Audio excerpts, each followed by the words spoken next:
I just had to kick my brother out of the area to turn off football for a few minutes just so I can come to you guys and talk about this TV show, this limited series. For those of you who are on football season, you know what time it is. Your man be zombies. I don't have a man, so I don't get it. But I do have brothers, and I do have cousins, and I do have all of that. If you're a girl who knows anything about football, I am jealous because I've tried learning about football, especially now football has turned into Taylor Swift season. I've tried learning the rules, y'all. It is a difficult type of rules that they have going on. I digress. Speaking of football, speaking of men, speaking of crazy men, we have this show called The Perfect Couple. It is on Netflix. I'm just going to pull up the cast. What I like to do when it comes with anything, movie or TV show, I like to go through each and every character and tell you what I think of them. I'll give you my takes about certain scenes and things like that, yada, yada, yada. Hopefully you guys are doing great. Don't forget to subscribe. Don't forget to like, and don't forget to comment. I feel like I do need to say that because I do like to grow. And that's one of the few ways you can grow on here. And I would really appreciate if you guys enjoy the family. This is the I'm About It podcast. I'll talk about things that I'm about, and I was about this weekend. Let me tell you, The Perfect Couple is a TV drama. I would say it's a TV thriller drama on Netflix that aired, I think, on Thursday for us Canadians here, and it's basically, I'm gonna tell you what it's about. So when a lavish wedding event When a lavish wedding ends in disaster before it can even begin, with a body discovered just hours before the ceremony, everyone in the wedding party is a suspect. So let me explain to you the cast before we go into it. So we have a couple, and the couple, so the bride's best friend is the one who dies. Spoiler alert, this is like if you didn't watch the show, like I don't tell you. You should pause it now and then save this video and then come back and watch and we can kiki. Now, so the best friend actually died and they found her face down inside the pool. The wedding is happening on the groom's island. The groom's parents own a house on an island, and it's the only house on the island. It's kind of like, it reminds me of like the Hamptons. It's kind of like the perfect show to kind of like end summer, because you have like a vibe of like the Hamptons, and it's like, you know, beautiful pastel colors, pinks, blues, greens, beautiful clear blue water. You have hydrangeas. It's just a great show to end your summer. And I loved watching it. It was definitely picturesque. So you definitely have that. So you have that in the background. So the best friend, who is one of my favorite girls, my favorite girl from the Bow Type, Megan Faye. Her name is Merritt in the show. I love her so much. Let's start from there. So I think she is a smart woman. So Merritt, the character, is a smart woman who makes really stupid decisions. She somehow has like a very expensive roster where she has all these men where she's trying to entertain, and the bride, her best friend, actually says she never ends up sleeping with them, which, a girl from my own heart, because you do give a piece of your soul each and every time you do sleep with them. And it actually is true. It's actually kind of science. Women actually do fall in love with men the more you actually, when you sleep with them. There's like a release of hormones, release of chemicals that happens when you have sex, and the women actually do kind of go through this euphoria, and the women actually do end up falling in love when you have sex with a man. It's actually science. I forgot the name of the chemicals. I was actually watching a TikTok about it. Listen, if you can learn so many things from TikTok, but what I like to do when I hear about something, I actually like to go back and read up on it. Somehow I forgot the chemicals. They're complicated names, but also the chemicals that we've been hearing like in our everyday life when it comes to elation and elevated mood. So yeah, so she believes in that. I believe in that. I love her for that. So anyways, so Merritt actually ends up having an affair with the groom's father, and the groom's father is like we'll go into that. But she ends up having an affair with him, and she ends up being pregnant, but someone kills her. So the entire 6 episodes, you're trying to figure out who actually kills Merritt. Each and every episode, like, you're kind of like trying to figure out like who kills Merritt. I honestly thought it was everyone, because this entire family are psychos. Like, they're all psychos, and I don't know how these are people. If you have people like this in your life, definitely comment down below, because I don't really understand how people like this exist. But yeah, I think Merritt is a good person, a good friend, and she really had things looking forward to. She had that she was gonna have a baby, and someone killed her. It ended up being the very jealous, ditzy wife of the groom's brother. So we can start there. Dakota, psycho. But I do think she's the product of her environment. She says that she found her husband, which is the groom's brother, in a bar. And I do think that she married for money, not for love. I don't know how they even got together. She does seem like... So Dakota Fanning is the groom's brother's wife, who ends up killing Merritt, and her name is Abby. So Abby kills Merritt, and Abby is a very smart, ditzy, psycho, but also a product. It looks like the family kind of produced this type of character. Like, they molded her into a person that they wanted her to be by force, not because of choice. And she so desperately wants to be loved by the family and by Greer that she just turns into this person that they think they want, when really she should just, just pretended, or just be yourself. Like, I don't understand why people have to change who they are to fit and turn to make people like you. Even if you're getting married into a family, just be yourself, and all you can do is be yourself and be a good person.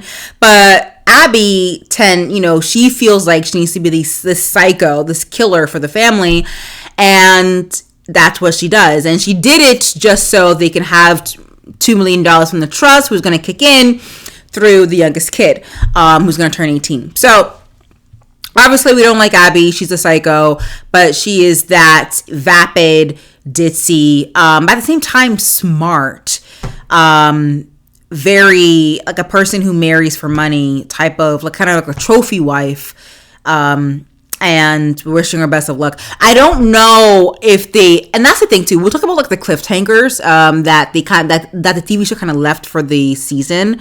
We don't really know if they're actually going to bail Abby out.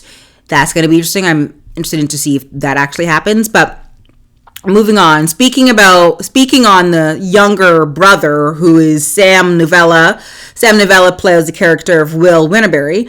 Will is the youngest son of the groom's brother, and he's like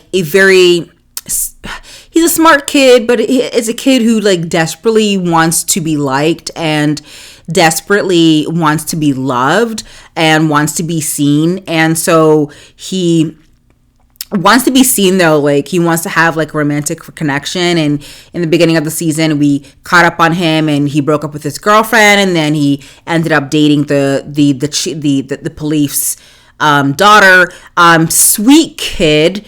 And it doesn't seem like the family kind of like did not leave their imprint on him, and I'm really happy for that. And he has a whole life ahead of him. Hopefully it turns out to be like a good, down-to-earth, good, noble person, not like the rest of their family.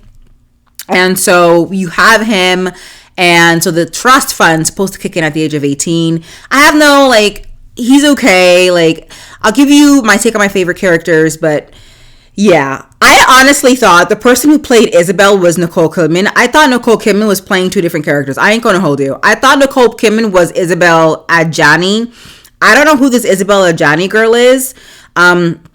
She is a French actress and singer of Algerian and German descent. She is the only performer of the 5 César Awards for acting. I don't know why she's in this show. Maybe there's a lore to her that I don't know.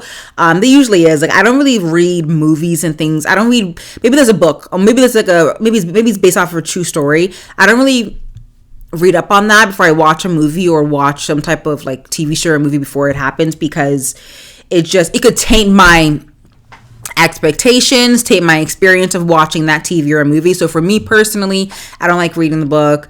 I don't like learning about the lore, learning about the true story. Honestly, movies that are made out of based off of a true story actually makes it more scary.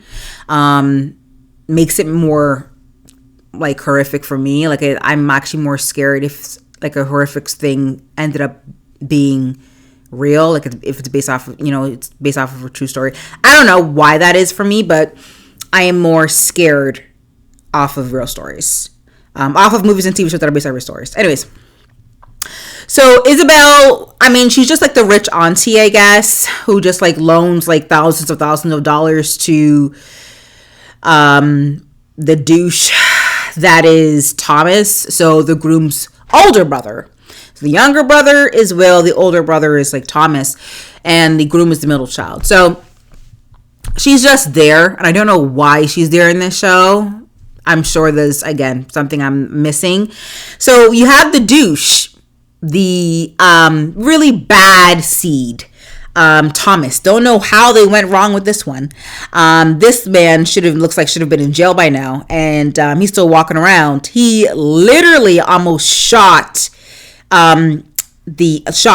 Like I thought it was him at the end, but the show is very good because it allowed us to kind of play out all of the possible scenarios that could have been involved with Merritt's death, all of the possible scenarios, all the possible storylines that leads to Merritt and their involvement with Merritt, which was good. I liked that. And I also liked the fact that it's one of those fast-solving murder mysteries. We watch a lot of these murder mysteries on Netflix and, movies and TV shows, and they're very slow-moving. They're very slow-moving prodigals. Like the one with that TV show, like that murder mystery on a boat, like on a cruise or something on Netflix. So that I think that's a movie. No, it's a TV series. I don't know if it's a movie. I'm unaware, but y'all know what I'm talking about. There's also that murder mystery with like the same guy who solves the mystery in each and every movie, and he solves the mystery, but with new players and characters. Is that a fuzz or a fruit fly? I don't even know. Anyways, but the murder is like the mystery of it is not fast paced. It's very slow, and we sometimes can't follow along with the puzzles that the movie and the TV show kind of lay for us, and sometimes it's hard for us to understand. Even though usually I can, but it takes me time. And this TV show, The Perfect Couple, it's easy. I can understand the storylines. Like every single character has a motive. I thought every single person had an opportunity to kill Merritt, but not everybody did. But I honestly does seem like everybody kind of broke Merritt down, and no one was really truly there for Merritt, including her both best friend, if I may say so myself. So we have that. So we have Thomas. I don't have to say about him. Like he's just like a douche. So let's talk about the guy that she had an affair with, which is the groom's father. The groom's father is like an interesting character. Like he's just there. He's just a person who found Nicole apparently through the escort service. That is, I think, there's several things I like about this. Actually, before I go into, let me just quickly say something about the character. So Tag, who's played by Liv Schreiber, I have nothing to say about him. He did an amazing job playing that particular character. The groom, like the character was like so creepy. He seemed like a guy who's like never been in love or never been in a relationship, and he's like desperate to be in a relationship with the bride, who's Amelia, played by Eve Hansen, which I think is like, she's gorgeous. Like Eve Hansen is so gorgeous. And then you have Greer, played by Nicole Kidman, which I thought she was also playing Isabel. And then you have Shooter, like the random non-white person in this TV show. Also very interesting. Let me say this about Shooter. And then I'm going to go into the next part of this, which is like the interesting part of the show. And the things I don't like, things that I like. What I liked is that they made Shooter an interesting character. However, not interesting for us to... So interesting to the point that we needed to know more about who Shooter is. Shooter Duvall seemed like a really interesting character, and they didn't really tie up loose ends for us for the audience. I don't really know how Shooter Duvall has all of that money. It still does not make any sense to me. Like, so his mom died, and so he lives with Nicole Kidman. So did Greer, who was Nicole Kidman, foster? So okay, that's what, was he adopted then? And is he in investment banking? Like, how does he have all this money? Was he actually in a gang? All of those questions are still not answered. And so it's still very unclear to us as to why Shooter Duvall, which is honestly such an interesting name to have as a person like that. So when I think of Shooter Duvall, I honestly think of a white man. Shooter Duvall, Shooter Duvall is a brown guy from India. It's very interesting. Shooter Duvall, I don't know. The way they say it was like so uppity. Like, I don't know. Every single time they say the name, like, I can't even picture him. Like, I don't know. But they made it seem like it's very interesting. So it made me believe that there's more to this character than meets the eye. But I wish the TV show kind of showed us that.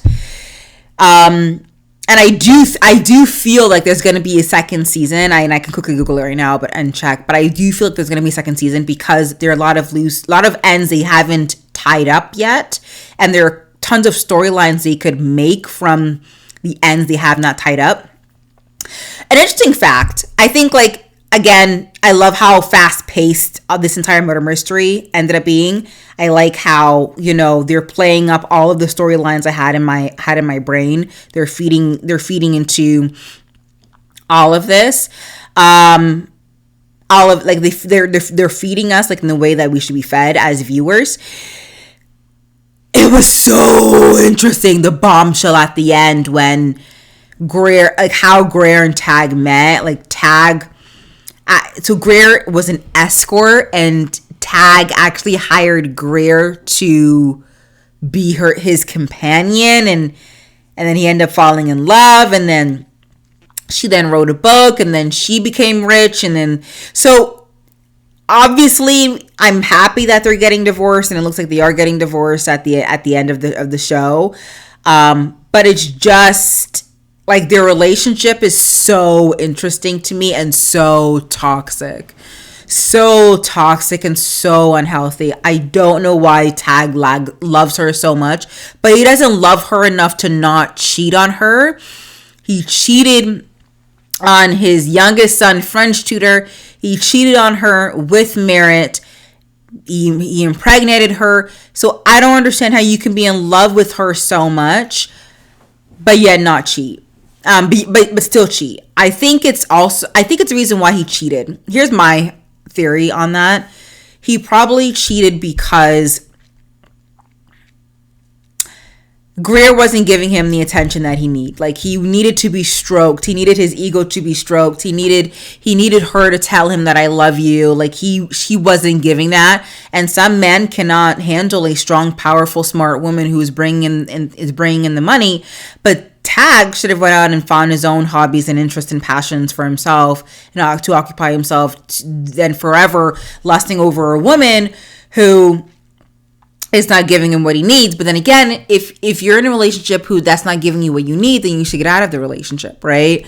So he's in this toxic relationship where he feels like he needs to stay in the relationship. In a relationship, he's not getting what he needs from it, but he doesn't go out and find that himself in healthy ways, like passions and jobs and things like that, because he's not working for whatever reason, but he finds it in another blonde girl. So it's such a toxic male guy. I don't know how a man like that raised 3 boys, and that made sense as to why Thomas ended up being the way Thomas is. I really hope Will doesn't end up like that. Honestly, Benji, who was the groom, looks and acts like a serial killer to me. Thomas, not so much, but Benji, yes, kind of looks like a serial killer, and I wouldn't be surprised that if he did some serial killer things, because he kind of acts like a guy who constantly wants love and never gets it. Thomas just wants somebody to tell him that he's smart, and Will just wants a little bit of attention. It's just, I don't know how they raised these three men. I think they're boys. They're not men to me. And I'm happy that Amelia left this entire family. But I really did wish that Amelia and Shooter, ended up together. And I get why Amelia would be so fed up with the fact that, people are just like constantly lying to her in this family. Going back to Amelia, I love Amelia. I love Amelia, the character. And I think Amelia is my favorite character. My second favorite is definitely Merritt, obviously played by Megan Faye. I love Megan Faye. I love her from in the Bow Tie. Her parents, so her mom has cancer in the show. I thought those pills that we saw in the first episode, I thought she was like purposely killing herself. Like you know what I mean? Like it kind of looked like she was taking pills that she shouldn't be taking. Or that she was going to take, and now we know those were euthanization pills, and that those pills are going to be about, her choice to unalive herself if she no longer wants to continue onto this journey, on this cancer journey. So that made sense at the end, I guess. But in the beginning, it was kind of like, like, oh my God, what's happening with the mom? So I think everybody's acting was pretty good. Honestly, everything, like the Isabel girl, she's random. Also, Shooter Duvall, played by Ishan Qatar, also very random. Other actors in this, played by Michael Beach. I love him. Don't know why he's in this, but I love him. I also liked his daughter, Nikki Isaac, gorgeous girl. I also love Donna Lynn Chaplin, paid by the police. Loved her. It was a good all-around show. I'll give it like an 8 out of 10. The entire Winberry family are psychos. I just really hope you guys don't have these people in your lives. And if so, cut loose and definitely, go somewhere else. I do want to see if go somewhere else, meaning like, don't just surround your life around those type of people. They are toxic people. The Perfect Couple, second season. I know it's a limited series, but I want to see. It says The Perfect Couple could maybe return for a second season. The Economy Times is saying The Perfect Couple, the Economic Times, The Perfect Couple season 2, is it really happening? Know the current status. So let me click on it and we can check to see if it's gonna be season 2. Okay. So current status as of now, Netflix has not announced a renewal of The Perfect Couple. The designation of the show as a limited series typically implies that the narrative is intended to be self-contained within a single season. Limited series, that's the definition of that. Despite this, there is a precedent for limited series that have been extended beyond their initial scope. Yes, HBO's Big Little Lies, which I honestly never got into, to be quite honest with you guys. I think I watched the first season, but never continued. Successfully, yeah, so Big Little Lies had a second season. This precedent suggests that there still may be hope for The Perfect Couple to explore further seasons to adopt an anthology format. I think anthology, meaning like would they do like a prequel? I just want them to continue and just like, I want to know who, you know what? Let's do a prequel. I want to know how Shooter Duvall ended up with so much money. I want to know why the douche ended up being the douche to the older son, Thomas. We could learn. I don't want to know about like the whole escort thing with Greer and Tag. Ew. But yes, I would want to know more about Shooter Duvall. Shooter Duvall is a great character. Except for the fact that he did a really good job of really showing us that he was in love with Emily, even though Emily did an incredible job with her acting, showing that she was truly in love with Shooter Duvall this entire time. But Shooter did not do a good job showing that he was in love. Like, and when she came in being like, oh, and then he goes, just tell me right now. Just tell me right now. Just tell me that you love me. Just tell me there's nothing here. Just tell me. If there's nothing here, then I'll go away. So there was only that moment, but he didn't do a good job in building up. He just acted like this is a girl that he's seen before in the past, but not in a romantic way. But she acted like Emily did an amazing job showing how, you know, you can be in love with somebody at first glance. Apparently they never, like, apparently Emily and Shooter Duvall was in love at first glance. Like, how can you even be in love with the person you just met once? You didn't go on a date, you just met somebody in the subway, so you're in love with him. Like, how does that make any sense? And that wasn't explained as well at all as well. So somehow I enjoyed it. For some reason. I think the twists and turns were like interesting. Like, it was fast paced. Twists and turns were interesting. The characters were interesting. So interesting that they should have, you know, put more, give us more information about those characters. I'll give this a 7 out of 10. I would like to know more prequel about Shooter Duvall and Shooter Duvall only. And if everybody else, I don't care. I'm sorry. I really don't care about these characters. I ain't gonna hold you. It has to be another new, interesting murder, fast pace, also interesting twist. If you're not giving me that, I truly don't care. But I like Shooter Duvall. I would say, in terms of my favorite characters in this show, I would say Amelia Sachs, 2 Merritt, and 3 Shooter Duvall. Let me know your thoughts. I mean, I found this like pretty interesting. I think this is also based off of a book. That's what I saw in one commercial of some kind. Yeah, I was right. So Ellen Hilderbrand actually wrote the book The Perfect Couple. So that makes a lot of sense. And maybe that's why the Isabel girl is in here. I don't know why, but also the dance at the beginning of the show. What was that about? I skipped through that. It was cute. I think I watched the entire dance at the very end at the last episode. So let me know your thoughts. If you could just subscribe, definitely leave a comment. I have a lot more episodes, a lot more recaps come and reviews for you guys in the future. I will be watching Selling Sunset. I will be watching, let's see here. I watch a lot of stuff. I just don't know. Oh, did you guys watch, there's this new movie on Netflix with this Terry guy. Yo, I have so many thoughts about that Terry guy. He is so fine. Yeah, I know what I'm talking about. It's a new movie that just dropped. It's about like this Marine who just needs to bail out his cousin, and the city ends up killing him. It's okay. I won't. Okay, so let me know what you guys think about The Perfect Couple. I thought it was good. I do want to watch I do want to watch the TV show The Secret Lives of the Mormon Girlies on TikTok. Apparently there's a lot of things happening there. Yes, I think that's it, right, guys? Okay. Stay woke, stay safe, and I'll see you guys in the next video. Don't forget to subscribe and comment. Bye.